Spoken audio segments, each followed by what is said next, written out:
The Zimbabwean dictator Emerson Mnangagwa calls himself Mutapa.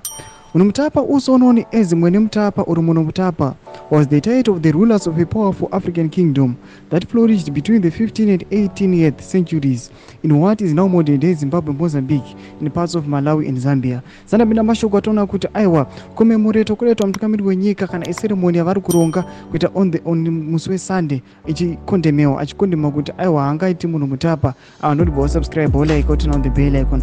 TV ndavana patona macritics anyora achiti the difference between Mnangagwa and the Mutapa rulers is that he is thoroughly incompetent, corrupt, and runs a dysfunctional state named by economic terms, resulting in a country that cannot provide basic public services, whereas the Mutapa kingdom was prosperous and had what today would be called international influence. In contrast, Mnangagwa runs a parish state known for its corrupt and rapacious greedy, which funnels public money into private pockets, while its people wallow in unjust poverty.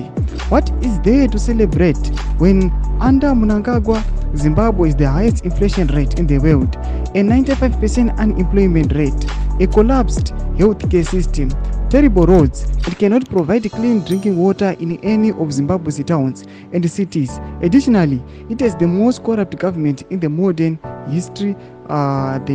The list is long. Doma shuka tukona panapa. Tunot aiwa mtukamiri wenyika Zimbabwe anokondema zvinzi aiwa hapana pango yachinzi is the ruler of the Mutapa. Panapa patona kuti munyika macho meZimbabwe tukona kuti sezvataurwa state of not Zimbabwe is the highest the worldwide employment rate. Panapa tiona kuti aiwa people they are grappling vari kukonewa kuti vaise chekudya patable, vari kukonewa kurarama nokuda kwethis regime yemunhu ari kuuya achitaura achizviti the so called Mutapa.